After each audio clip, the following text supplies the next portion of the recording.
Hey guys, today we're going to be taking a look at one of the absolute greats of the submachine gun world, if not the greatest submachine gun ever made. Depending on who you are and what you might think of that statement, we'll see how that goes in the comments.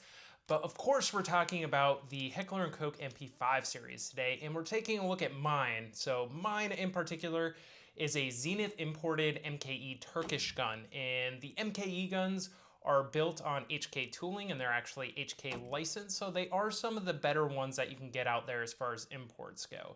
But of course we'll get into that a little bit later on in the history video. I'm going to try to not bog us down too much into the history, because being the MP5 is one of the most popular guns ever made, particularly when it comes to submachine guns. If we really wanted to do a deep dive into this guy, we would be here literally all day, and I would be smacking my gums at you for way longer than I should be. So today we are going to talk about the history, but I'm mainly going to be hitting some of those wave tops and getting a little bit deeper into some parts of its history. But if you really want some in-depth stuff, there are some great videos on YouTube that I would recommend you check out that go a lot deeper than I'm going today. Now, the history of the MP5 goes all the way back to late World War II, when the Germans had discovered the roller delay principle and had started to implement that into one of their prototype designs, the Sturmgewehr 45M, the M being Mauser. So that was a Mauser design gun. Now, of course, the war ended with the Allies victorious, thank God. And at that point, those Mauser engineers ended up moving over to Spain, where they became part of the SETME project that ended with the Spanish military adopting the SETME Model A, B, and C, the C being the most prominent of that group of family. And of course, the distinctive feature on the STG-45, as well as all of those SETME models, is the operating system, which is a roller delay blowback system. And the German engineers had discovered that in World War II. They were attempting to do a roller lock design. However, they kind of messed up with it, and it wasn't completely locked. It was a half lock design. And with their testing, they were able to discover that that half lock actually created enough of a delay to the opening of the bolt to safely cycle the action. So what that really gains you is, at that point with a half lock design, you can still have it using a blowback action, where it's just the pressure of the cartridge pushing back against the bolt head that cycles the action, versus a roller lock design where you need another type of action to be able to cycle the bolt, or at least get those rollers out of their locking recesses. So you would need a recoil mechanism like the MG42 has, or you would need a gas-operated mechanism. So they're going to be quite a bit more complicated and heavier than just a roller delay blowback system, where you don't need that additional mechanism to cycle the action. In the 1950s, the German military, the Bundeswehr, was looking for a replacement for their old World War II rifles, so Kar-98, Sturmgewehr 44, all those guns that were still in their inventories. And originally they actually looked at the Belgians, and particularly the FN-FAL, which they redesignated as the G1. However, they ran into some major issues with the Belgians when it came to actually producing the G1 inside of Germany. Now, that led to a new series of trials in which several different designs, one of which was that SETME Model C rifle that was originally developed by those German engineers. And that competed against a couple of other designs, to include SIG's 510 series rifle, but eventually that SETME is the one that won out. And at that point, the rights to design were eventually purchased, or at least transferred, to Heckler & Koch, the German company which started up after World War II.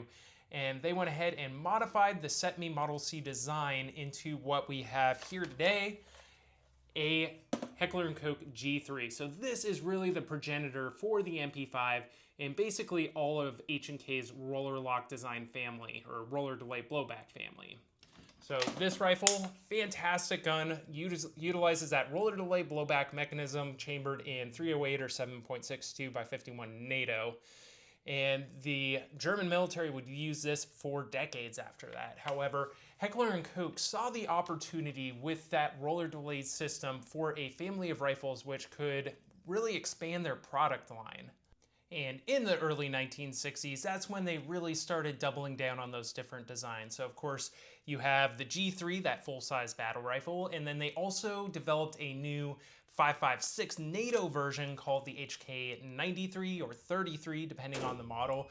We could get into HK naming nomenclature. It's kind of a complicated subject, so I'm probably not going to get too deep into it on this video. But they also developed originally a 7.62 by 39 version of it, the HK32. That one really didn't go anywhere. But the most important one that they developed was the 9mm variant, which was originally known as the HK54. The 54 would eventually become what we know and love today as the MP5, but originally there were some differences. It did have that same roller delay blowback system that we know and love today. However, the handguard was a little bit different, being stamped steel essentially and having some ribs and some holes cut into it. It's very different than what we had today. As well as the stock was slightly different. They had different forms as well as an end cap, so you wouldn't even have a stock on the HK54 depending on the model. And then the sights were actually a flip-up ladder style, more similar to what you might see with the original CETME Model C. And in the late 1960s, after doing some modifications to the design of the HK54, it was finally adopted by German police units as the MP5. The MP5 was also geared more towards police customers who are going to have some different considerations than militaries. Number one being they need to have really good accurate shots because there could be hostages in the mix. They could not want to kill the actual perpetrator, the person they're going after in the situation. There's just a higher need for precision utilizing a submachine gun in police circles than there are in military circles. Now, getting into the 1970s, we see a couple of different variants of the early MP5. Mine is one of them. It's an MP5A2, so that's going to have the full whale tail stock, which is absolutely fantastic. I love this stock. It's very comfortable to use. You also had the MP5A3, which utilized the two-tined retractable stock. And then getting up into the later 70s, you also had the A4 and the A5 variants. So those are essentially very similar to these. However, they introduce a burst mechanism with a slightly redesigned lower receiver. H&K also produced the MP5SD, which was an integrally suppressed version of the MP5. So of course you can use 115 grain, 124 grain, full pressure ammunition, and it has ports in the barrel to slow down those rounds so they're going subsonic, and then you get a much quieter submachine gun out of that. They also produce the MP5K or Kurz, which is short in German. So that is a much shortened and miniaturized version of the MP5. Originally, that came without a stock, and they just had a foregrip on there and an end plate that you would use a sling to push out against. But eventually, they would modify that design. That's not something I'm going to get too deep into today because I have an MP5K we'll be going over in the future. In the 1980s, going into the 1990s, Heckler & Koch designed the MP5N or MP5 Navy for the US Navy SEALs, and that had a couple of major improvements to it. The biggest one I would say would be the lower receiver was redesigned to be ambidextrous with a much more ergonomic set of controls compared to this original SEF trigger pack that the German guns originally came with. It also came with a 4-position trigger pack which utilized a safety, single shot, 2 or 3 round burst, as well as fully automatic. And that was adopted by the US Navy SEALs, and they've been using those for years. And additionally, in the 1990s, to satisfy an FBI requirement, Heckler & Koch went and redesigned the MP5 to be chambered in 10mm auto as well as 40 Smith & Wesson to fulfill their contract. And that was a really cool design. It utilized an entirely new magazine, and it also introduced a last round bolt hold open for the MP5, which you don't see on the original or really any of the other variants of it. And that was a very cool submachine gun. However, they did have some issues with it, and eventually they were replaced.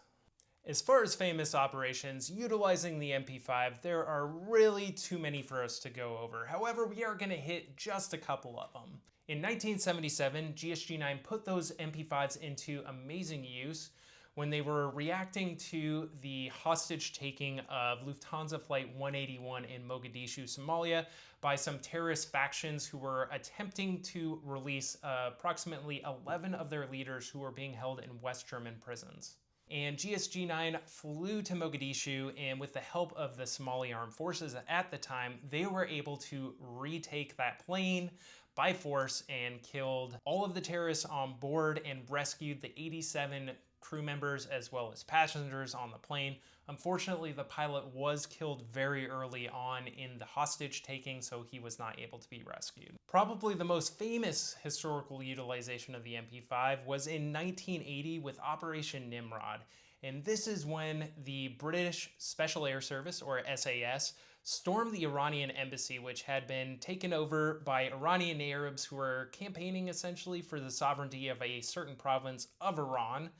And they had taken 26 people hostage in the Iranian embassy, so the British reacted with the SAS utilizing MP5s. There's some incredibly famous footage and pictures of the SAS fast roping, or of the SAS rappelling down the outside of the building utilizing MP5A3s with a really cool, essentially a maglite attachment to that top claw rail for the MP5, and storming the embassy. The raid lasted approximately 17 minutes, and they rescued all but one of the remaining hostages and killed 5 of the 6 hostage takers in that situation. Now, as far as users of the MP5 goes, it's probably easier to find a country that doesn't use the MP5 than one that does, because these have seen some insane proliferation across the world. Military and police forces in a ton of different countries, probably well over 100 countries, have adopted the MP5 and used it in some degree. The MP5 has also been produced in quite a few different countries outside of Germany. So of course you have Turkey, which is where mine was built. The MKE factory there builds license-built MP5s. You also have Pakistani Ordnance Factory, or POF, very different from the US POF, who also make MP5s, as well as Greece has license-built MP5s. B&T actually makes their own MP5s as well in Switzerland. Saudi Arabia, the United Kingdom. There's quite a few different countries that make licensed production copies of them. There are also unlicensed copies, which come from a couple of other different countries. After the 2000s, the MP5 and pretty much all submachine guns has lost some of its prominence and its use within police as well as military and special forces units, primarily due to the proliferation of short-barreled 5.56 or 300 Blackout 7.62 by 39 rifles, which do have better ballistic capabilities as far as being able to put somebody down with fewer shots more reliably than an MP5 and a pistol cartridge, 9mm, 10mm, 40 Smith & Wesson, what have you. They're going to be more effective in those scenarios. And additionally, they tend to actually penetrate a little bit less, which for police units is going to be a good thing, so you have less to worry about with rounds flying through walls and potentially hitting bystanders. Now, as far as civilian variants of the MP5 in the US, they've been imported for years, and back in the 1980s, specifically 1984 to 1989, there are a couple of different variants that came in. So you had the original HK94 with a ridiculous 16-inch barrel, that's your full-size MP5, as well as the SP89, which was a MP5 K-length pistol that was brought in. In 1989, the assault weapons import ban was signed, and those were no longer viable imports, so there was a pause in MP5s on the US market. There were some US-made copies or clones of the MP5 during the ban years and following the ban years. However, they really ranged in quality, from going anywhere from being a fairly good gun overall to essentially a hand grenade, so you really got what you paid for in that category. Eventually, though, imported MP5 clones became a more popular item in the US, coming from a couple of different places. So, of course, you have the MKE gun here that Zenith imported for quite a while. Eventually, Zenith would actually stop importing these MKE guns and move to producing their own US-made version of the MP5. And the MKE guns would actually move to Century Arms, who are now currently importing this same gun as the AP5. And then there's also the Military Armament Corporation, who is also importing those MKE guns as well. Pakistan Ordnance Factory has also been importing their version of the MP5 for quite a while as well. Those are going to be generally lower quality than the MKE guns and definitely lower quality than the Heckler & Koch made ones. There have also been a couple different companies making US-made MP5 clones. You have PTR Industries, who became famous for making a G3 clone, the PTR91, which is what I have. They started making them in the late 2010s and still make them to this day. And then Dakota Tactical is probably the best known US maker of MP5s over the years, and they make an absolutely incredible gun, but the price absolutely matches that. In 2017, Heckler & Koch re-entered the US market with the SP5K, which was their civilianized version of the MP5K. And it did have some downgrades compared to some of the competition. It didn't have the paddle magazine release, which is a very popular feature on most of them. But that original SP5K was introduced back in 2017. And then around 2019 is when they brought in the full-size version of the MP5, the SP5. And those are very good quality guns. There's quite a bit of discussion in the MP5 community about who makes the best MP5 versus MP5 clone. H&K, of course, is going to be that classic MP5, classic Heckler & Koch build quality, which is very, very nice for the most part, but they are also incredibly expensive compared to a lot of the different copies and clones out there. So of course the MKE guns are going to be close to a third the price of that original Heckler & Koch gun. So it's really up to the buyer's interpretation on if it's worth it to spend that extra money to get the original Heckler & Koch one versus an MKE licensed production one. All right, guys, so that's gonna do it for the history on the MP5. So let's go ahead and get into the actual review. And real quick, big shout out to the Echo Valley Training Center in Cape on Hill, West Virginia, where I did the testing for this guy and a bunch of matches over the years. So please check them out if you're in the DC area. And then also please check out my Patreon if you feel like contributing. It would really help out with ammo costs. But again, it's not necessary to do so if you don't want to. First up, we have accuracy, where the MP5 is going to get a full 5 because at 25 yards with 147 grain Lawman ammunition, I was able to get a 2.7 MOA group with my rifle, which is absolutely fantastic and frankly one of the best I've tested so far. Next up is Aftermarket, where the MP5 is getting a full 5, and there is an insane amount of aftermarket support for the MP5 being one of the most popular PCCs out there. Starting with straight from Heckler & Koch, they do make a couple of different parts to include different rails for optics mounting, because this of course does not come from the factory for the most part with a Picatinny rail on top, so you'll have to find a way to adapt it to use an optic.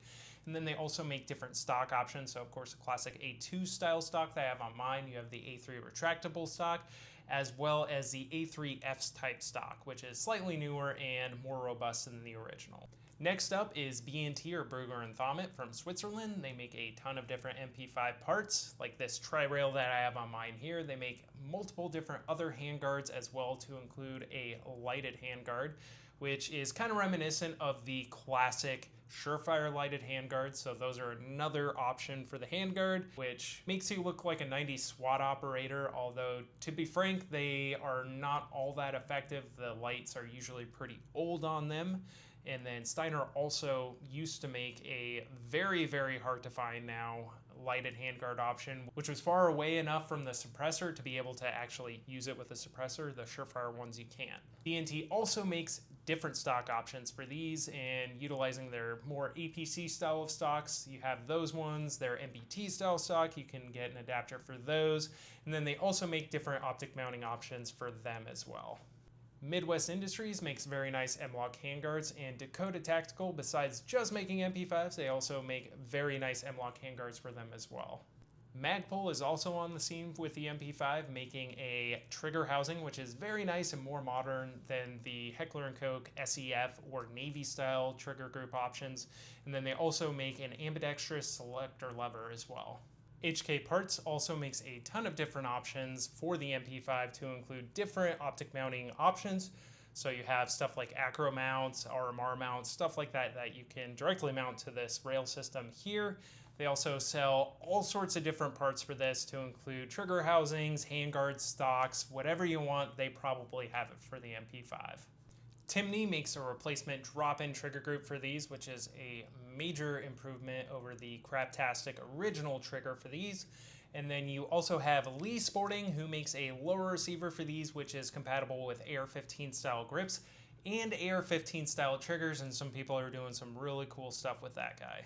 KC or CAC is also making some ridiculously expensive parts for the MP5, and very, very rare. Their RAS handguard for these is a total classic and also more than $800 most of the time. So those are very expensive, but they're also very cool and add the option to mount an optic, which actually attaches to your handguard. I'm also going to throw out there that they make some very, very good airsoft clones of those.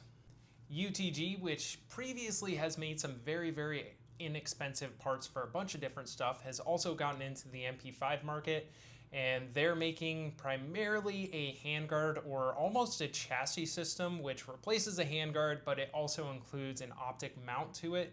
Really, really cool. It basically covers the entire upper receiver and gives you a more modern look on the MP5. Gibbous Outfitters also makes different handguard options for the MP5 and the MP5K, which give you more of that classic MP5 style of look, except gives you the ability to use more modern lights as well as switches. And I know I'm probably missing 50 other companies with 100 different other products that are for the MP5, but given the size of the MP5 aftermarket, I'm just not going to be able to cover them all. And next up we have durability, where I'm giving the MP5 a full 5. As far as construction goes, the MP5 is very old school in its stamped and welded steel construction. It is incredibly well made and very, very durable. These things will stand up to thousands of rounds. I've had mine since, I want to say, 2018 or 2019. 10,000 rounds plus, and this thing is still chugging with no serious wear to it at this point. And next up we have Ergonomics, where the MP5 is going to get a 3. So Ergonomics is really the area where the MP5 is starting to show its age. And you can see this starting with the charging handle. So the charging handle is non-reciprocating, which is really nice. It is only on the left side of the MP5. It does have a notch, and of course this gives you that classic HK slap, or you can just hit it.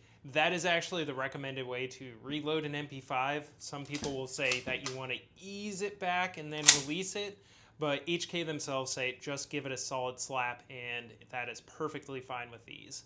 And it is just on the left-hand side. Again, you do have that notch to lock it up into. There aren't major concerns about the charging handle on these guys ergonomically, but it also does not have a bolt hold open, so that notch is your bolt hold open essentially. And that's important because your magazine here, when loaded to a full 30 rounds, is not going to be able to lock into the mag well. So you really do need to lock that bolt open and then insert your magazine, or else you're going to be running into some issues. Now, as far as a magazine release goes, this is actually one place I really do like the MP5. We do have a nice paddle on the Zenith guns. Some of the older MP5s just have the push button. So if I flip this guy over, you will see a push button right here, which is your, I guess, secondary mag release. And this thing is the least ergonomic mag release of pretty much anything out there. There's no way you're reaching this with your trigger fingers, so most people are just gonna let this thing be there and never actually use it. Now, optics mounting is another issue with the MP5, because there is generally not a rail welded to the receiver. Depending on which clone that you get, they might actually have that welded on there. So you're probably going to need a mount like this one to mount an optic onto it. Your sights on the MP5 are absolutely beautiful though, and these are the classic HK diopter style of sights with an aperture in the back attached to this drum, and you have different size apertures here as you rotate it around. And then we just have this ring post up front.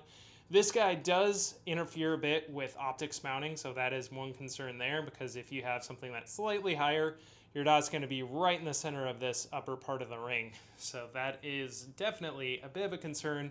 You'll see some people actually cut away this top portion of the ring there so that a dot can float there and not really get interfered with. Now, there are several different types of selector levers and lower trigger groups for these guys. And this is the SCF style, which is very, very classic. If you're a lefty, this is not going to be the one for you because this ergonomically has controls for a right-handed shooter. So you can see it has a thumb ledge there. If you try and hold that with your left hand, this thing is going to cut right into your hand. It also has finger grooves on there. Your selector lever is just on the left side here. Some people find these awkward because it is a little bit of a reach. It's a little high up there, so that can be a little bit difficult to get to. You can see on the other side of the receiver, it is not ambidextrous, but there are different lower housings that are available for these. The Navy style are going to be ambidextrous, and they're also not going to have the finger grooves or the thumb ledge, so they're going to be more comfortable for a lefty. Now, I do have just a standard full stock on here, so there's really nothing that we need to go over on that. This is just very comfortable, and I do enjoy this stock quite a bit. And that's all we have for ergonomics. Next up, we have maintenance, where I'm going to give the MP5 a 4. So as far as disassembly goes, it's actually very, very easy on this guy. You just pop out your classic HK pins. You can pull your stock off. You can pull off your trigger group and housing. And then you can just pull your recoil spring and bolt assembly straight out the rear of the receiver. You can also pull off your handguard, although that really isn't necessary most of the time because there is no gas system on these, so you really don't have anything you need to clean under there. Your bolt actually disassembles a lot easier than the 5.56 or 308 caliber versions of the roller delayed system because there's not a ton of pressure on there, so you can just twist your bolt head, pull it off of the locking piece, and then your locking piece, firing pin, and spring will just pull out of the bolt carrier. I will say the receiver on an MP5 is actually fairly difficult to clean just because of the kind of contours in there. There's a lot of spaces for dirt and stuff and debris to get into, and it can be very difficult to get into that receiver, which is fairly tight, to clean those little bits out. And the MP5 being a delayed blowback system is absolutely filthy. These guns just crap out a ton of carbon into the chamber, into the receiver, into the trigger group. There's going to be all sorts of carbon everywhere in this thing, so you definitely want to clean it. But even if these guys go for quite some time without a cleaning, they'll still run. They're still very reliable. And next up is modularity, where I'm giving the MP5 a 4. And the aftermarket has really come a long ways in making sure that the MP5 is a modern modular platform. So you have tons of different stock options. You have different pistol grip options that you can swap out and use a AR-15 pistol grip or AR-15 trigger group.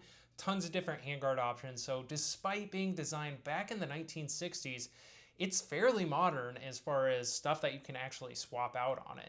When it comes to price, I'm going to give the MKE version of the MP5 a 4 because right now the Century Arms imported ones, the AP5, which is essentially more or less the same gun as I have here, comes in at around $1,100, maybe a little bit more than that. Now that's incredibly good news for a lot of people because MP5s used to be incredibly expensive even for the imported versions. When I got mine back in 2018, it was around $1,800, and that was considered one of the cheaper options on the market. And before that, the POFs did come in for a couple of years around $1,300 or $1,400, which was very inexpensive at the time, but we are really living in the golden age of the MP5 now, with the AP5s coming in at a little over $1,000, and the Macs actually come in at a little under $1,000. So right now is probably the best time to be an MP5 owner. Now, of course, if you want to get an actual Heckler & Koch SP5, you're going to be spending a lot more money. Those are going well over $2,000. At points, they've even been going for over $3,000 depending on the model. So expect to spend a lot more if you go that route. When it comes to shooting characteristics, the full-size MP5 is going to get a full 5. Now, starting with the trigger, that's one area where the MP5 has always done pretty bad in pretty much all of HK's roller delay family of firearms. It weighs in at about 7 pounds, 14 ounces, so a bit on the heavy side, but where it's really pretty bad is there's a fair amount of take up. It's a little bit mushy. It is not the cleanest trigger in the world. There are some different people who will do trigger jobs on these. Bill Springfield is well known for his trigger jobs on the MP5 and the G3. to really make that a lot nicer, but the stock trigger on these is not that great. Where the MP5 is still absolutely king is recoil. That roller delay blowback system on the MP5 is amazing. It makes this thing shoot, like, I know saying something shoots like a 22 is kind of an overused cliched term, but with the MP5, it's pretty true. This thing is very, very smooth and very light recoiling, so it's incredibly comfortable to shoot. And I will say right now, the MP5 is still the king of recoil for PCCs in my opinion. When it comes to suppressing the MP5, it really does incredibly well too, due to that delayed blowback system. With a full back pressure can, it is very comfortable to shoot. You're still going to get quite a bit of gas coming out of it, and this thing is absolutely filthy on the inside if you shoot it suppressed, but it's filthy if you shoot it unsuppressed too. With a lower back pressure can, so in my case, my B&T TP9 can adapted for use on this guy, it is very, very pleasant to shoot, and again, you're getting a little bit less gas with that, but it's still going to be absolutely filthy no matter what you do with it. And the MP5s typically come with a 3-lug flash hider on them, so that they'll be adapted to different PCC style of cans. And then most of them are also going to come with a 1/2x28 threaded muzzle device as well, so you can pull that off and add a can that way. When it comes to reliability, I'm going to give the MP5 a 4 because there are definitely some modern reliability issues with the MP5 series. And that really comes down to the age of the platform, and when it was designed, hollow points and flat nose cartridges really were not a thing back in the 1960s, so it wasn't originally designed with those in mind. So if you do utilize flat point cartridges, which I've used in this guy quite a bit, particularly because subsonic rounds are typically going to have a flat nose on them, you're probably going to run into reliability issues at some point. Now, different magazines can help with those issues. So if you go with an actual H&K MP5 magazine, those have run better for me in the past than like the MKE magazines or some of the Korean made magazines. But those still could potentially have issues. And those actual H&K magazines are also incredibly expensive, more than double the price of the other options out there. I will say, as long as you're using more typical pointed nose cartridges, the MP5 is incredibly reliable, and I really haven't had any issues with mine to speak of when it comes to that, except when I use my original, very early MP5 stick magazines. So I have one of the original straight mags, which are known to also have reliability issues. So in the 1970s, they eventually swapped over to these curved magazines, which are far more reliable. And next up we have weight, where the MP5 is going to get a 3 in its full size form, weighing in at about 6.5 pounds in its A2 variant with the full stock. So it is going to be a bit heavier due to that older stamped steel construction, and it's still not the heaviest gun in the world. And when we go ahead and add up all 10 categories for my MKE made MP5, we come out with a total score of 42, which puts it up in the S tier along with the APC-9. And this is still one of my favorite PCCs despite its age, and it has a lot going for it even to this day. This is one of the most accurate PCCs that I've tested. It's also got a massive aftermarket to it, so you can replace almost everything on this guy. The durability is also incredibly good, this mine having probably close to 10,000 rounds through it and still chugging along without any parts replacement whatsoever on it. And then the recoil on the full-size MP5 is second to none when it comes to PCCs. The biggest downsides for the MP5 come with its age. So the ergonomics are definitely pretty outdated compared to more modern options, particularly if you're left-handed. This is not going to be the most comfortable gun for you. And it also doesn't have more modern features like a bolt hold open and bolt release. It also is fairly heavy with that classic stamped steel construction, coming in at about 6.5 pounds. So it's one of the heavier options on the market. And finally, when it comes to the cool tier for the MP5 in its full-size form, it's got to go in the S tier. There's no question about it. When we talk about the pop culture influence of the MP5, it's second to none. Like, this thing is absolutely everywhere. It competes with the AK-47, with the M16 and the M4, and probably surpasses them. When it comes to movie appearances, the MP5 is in literally hundreds, if not thousands, tens of thousands of different movies. If it was made in the 1990s and it was an action movie, looking at you Die Hard, it's going to have an MP5 in it. If it's anything with a police SWAT team, MP5 is going to be there.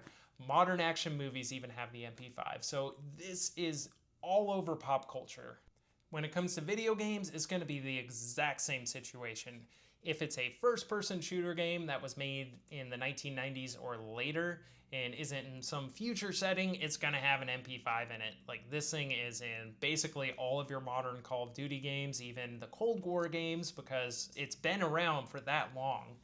It's also in all the Battlefield games, all the Rainbow Six games. It's absolutely everywhere in the shooter market. And if a video game is modern, it's going to have an MP5 in it. Alright guys, and that's going to do it on my review of the MKE MP5. So thank you for checking out the video. Please check out the disassembly video when it goes up next week. Please like, share, subscribe, all that fun stuff, and I will catch you guys on the next video.